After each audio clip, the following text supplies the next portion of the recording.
Ants यानी कि चींटियाँ, ये छोटे से जीव हमें काफ़ी इरिटेटिंग लगते हैं। लेकिन क्या आपने कभी सोचा है कि ये नेचर में एग्जिस्ट क्यों करते हैं? इनका नेचर में क्या रोल होता है? ना जाने कितनी चींटियाँ हमारे पैरों के नीचे आकर ख़त्म हो जाती हैं। छोटे से दिखने वाले एंट्स दुनिया के ऑलमोस्ट हर कॉन्टिनेंट में रहते हैं। वर्ल्ड में एंट की 11,000 से भी ज़्यादा स्पीसीज़ हैं, जिनमें से सबसे छोटे एंट की प्रजाति है फैरो एंट, जिनका साइज सिर्फ 2 मिलीमीटर होता है। और सबसे बड़े एंट की स्पीसीज है डायनोपोनेरा, जिनकी लेंथ 3 to 4 सेंटीमीटर तक हो सकती है। और एंट एक बहुत ही सोशल इंसेक्ट है। ये ग्रुप में रहना पसंद करती हैं, जिन्हें एंट कॉलोनीज कहा जाता है। ये कॉलोनीज ग्रुप में रहने वाली वर्कर एंट्स खुद कंस्ट्रक्ट करती हैं, और ये कॉलोनी एक बहुत ही ऑर्गेनाइज्ड वे में फंक्शन करती है। हर एक कॉलोनी में एक क्वीन एंट होती है, जिसकी रिस्पॉन्सिबिलिटी होती है कि वो कॉलोनी में एग्स ले करें। साथ ही कॉलोनी में हर एक एंट का रोल भी स्पेसिफाइड होता है, जैसे कि फूड कलेक्शन कौन करेगा, कॉलोनी की सिक्योरिटी कौन देखेगा, यानी सुरक्षा कौन करेगा, फूड की लोकेशन कौन डिसाइड करेगा।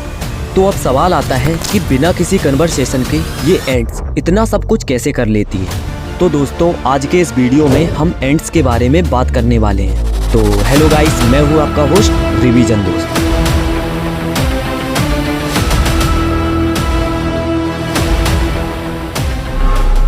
एंट रेज अदर इंसेक्ट। हम सबको लगता है कि इंसान ही एक ऐसी स्पीसीज है जिनमें एनिमल्स को अपने बेनिफिट्स के लिए पालने की कैपेबिलिटी है। लेकिन आपको जानकर हैरानी होगी कि चींटियों के पास भी सेम स्किल्स होती है। एंट्स अपनी कॉलोनी में कई तरह के कैटरपिलर्स और एफिड्स को पालते हैं, जिससे वो अपने खाने के लिए हनी ड्यू और नेक्टर का इंतजाम करती हैं। ये बिल्कुल वैसा ही है जैसे हम अपने घरों में काऊ या बफेलो को पालते हैं, है ना? काफ़ी interesting. Ants have schools. Animals में बाय बर्थ उनके सर्वाइवल के स्किल्स ऑलरेडी प्रेजेंट होते हैं, पर मोस्टली एंट्स में ऐसा नहीं होता। तो जैसे इंसान अपने बच्चों को कोई स्किल सिखाने के लिए स्कूल में भेजते हैं, वैसे ही एंट्स भी अपने बच्चों को एक प्रॉपर स्कूल का सेटअप देते हैं। और इंटरेस्टिंग बात यह है कि बच्चों को उनके सीखने के कैपेबिलिटी के हिसाब से कॉलोनी में काम दिया जाता है ना? एकदम आइडियल एजुकेशनल सिस्टम। यहाँ आपको बताते चलें कि एंट्स के कान नहीं होते, तो वो साउंड को सुनने के लिए अपने फीट का इस्तेमाल करते हैं। एक्चुअली वो अपने सेंसिटिव पैरों से वाइब्रेशन को सेंस करते हैं और अपने सराउंडिंग में हो रही एक्टिविटीज़ को फील कर पाते हैं। इनके सिर पर ये जो एंटीना दिख रहे हैं, जिनको टेंटिकल्स बोला जाता है, यानी कि एंट्स कम्युनिकेट करने के लिए इन टेंटिकल्स में वाइब्रेशन को प्रोड्यूस करते हैं, और इसी वाइब्रेशन से वो एक दूसरे को मैसेज कन्वे कर पाते हैं। एंट्स बहुत ही स्ट्रॉन्ग इंसेक्ट्स हैं। ये अपने साइज और वेट के हिसाब से बहुत ही ज़्यादा वेट कैरी कर सकती हैं। इनफैक्ट कुछ ऐसी स्पीसीज़ भी हैं, जैसे कि एशियन वीवर, जो अपने साइज से 100 टाइम ज़्यादा वेट लिफ्ट करके मूव कर सकती हैं। रिसर्चर्स का मानना है कि एंट्स की एग्जिस्टेंस दुनिया में 2 लाख साल पहले से थी, विच मीन्स ये ह्यूमंस के एग्जिस्टेंस से पहले ही अर्थ पर प्रेजेंट थी। एक हेल्दी इन्वायरमेंट को बनाने के लिए सारे इंसेक्ट्स और एनिमल्स को एक चेन सिस्टम में काम करना पड़ता है, जिसमें से एक इम्पॉर्टेंट छोटा चेन ब्लॉक है ये छोटे से क्रिएचर एंट्स। अगर इनमें से एक भी ब्लॉक गायब हुआ तो ये पूरा फूड चेन हिल जाता है, जिसका भारी नुकसान नेचर को उठाना पड़ता है। तो अब समझते हैं कि एंट्स का हमारे प्लेनेट पे एक्चुअली रोल क्या है। एंट्स सॉइल को ब्रीथ करने के काम आते हैं। एंट्स का one of the most important function है कि वो सॉइल के अंदर जाके अपना घर और अंडरग्राउंड टनल्स और होल्स जैसे स्ट्रक्चर्स बनाते हैं। एंट्स नेचुरली डेड और डिकम्पोज प्लांट्स, एनिमल्स और इंसेक्ट्स को खाते हैं, जो कि नेचर के लिए बहुत ही इम्पॉर्टेंट है, क्योंकि अगर ये नेचुरल क्लीनिंग का प्रोसेस एनवायरनमेंट में ना हो तो ये बहुत सारा फिजिकल और केमिकल प्रॉपर्टीज ऑल्टर कर सकती है। एंट्स फूड चेन का एक बहुत बड़ा पार्ट है। एंट्स की एग्जिस्टेंस पे बहुत सारे इंसेक्ट्स और एनिमल्स का सर्वाइवल टिका हुआ है। एंट्स खुद तो बहुत सारे इंसेक्ट्स और प्लांट्स को खाती हैं, पर साथ ही वो कई सारे जीवों का खाना भी है, जिनके बिना उन स्पीसीज का एग्जिस्टेंस भी खतरे में आ जाएगा, जैसे एंट ईटर और कई सारे बर्ड्स। एंट्स सीड्स और फ्लावर के नेक्टर पे भी फीड करती हैं। तो जब एंट सीड को मिट्टी में खाने के लिए लेकर जाती हैं, तो वो इस प्रोसेस में कुछ सीड्स मिट्टी के अंदर भी छोड़ देती हैं, जिससे प्लांट्स उग जाते हैं।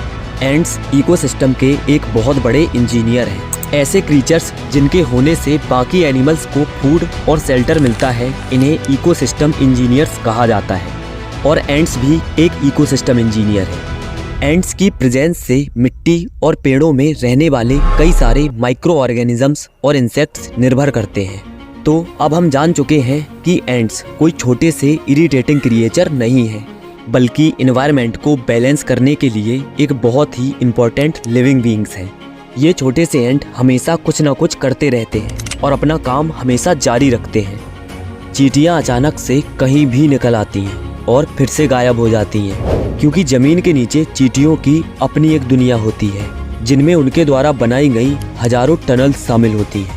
अंटार्कटिका को छोड़कर दुनिया में हर जगह चींटियाँ पाई जाती हैं। चींटियों की सबसे ज़्यादा किस्में साउथ अमेरिका के अमेज़न के जंगलों में पाई जाती हैं।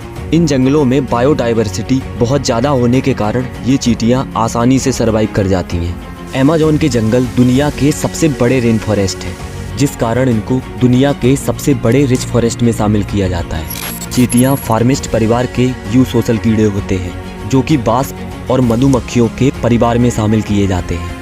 उष्णकटिबंधीय क्षेत्रों में चींटियाँ पूरे वर्ष भर एक्टिव रहती हैं, लेकिन ठंडे क्षेत्रों में सर्दी ज़्यादा होने के कारण इनको एक जटिल प्रक्रिया से गुजरना होता है, जिसे शीत निद्रा यानी हाइबरनेशन कहा जाता है।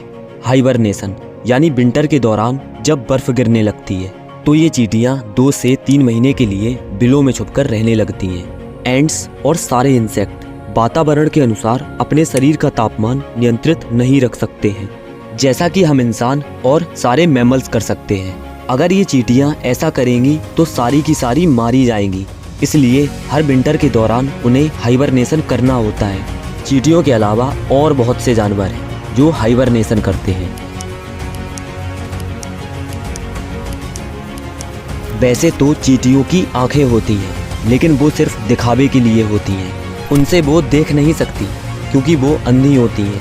खाने की तलाश के लिए जब ये बाहर निकलती हैं तो सबसे आगे क्वीन एंट चलती है। क्वीन एंट रास्ते में एक केमिकल छोड़ती है जिसे फेरोमोन कहा जाता है। इसी फेरोमोन की स्मेल से बाकी चींटियां भी पीछे पीछे लाइन में चलती रहती हैं। यही कारण है कि चींटियां हमेशा लाइन बनाकर चलती हैं। चींटियों की एवरेज एज 4 से 7 साल तक होती है। क्वीन एंट लगभग 15 साल तक जीवित रह सकती है। एक क्वीन एंट का अपना इलाका होता है, हालांकि ये इलाके को बढ़ाने की कोशिश करती रहती हैं। ऐसा करते हुए जब कोई एंट किसी दूसरे क्वीन एंट के इलाके में पहुंच जाती है तो इनमें भी युद्ध शुरू हो जाता है और इलाके की ये लड़ाई कई हफ्तों तक चल सकती है।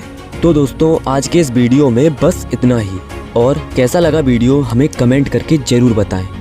तो मिलते हैं किसी नेक्स्ट वीडियो में, तब तक के लिए जय हिंद।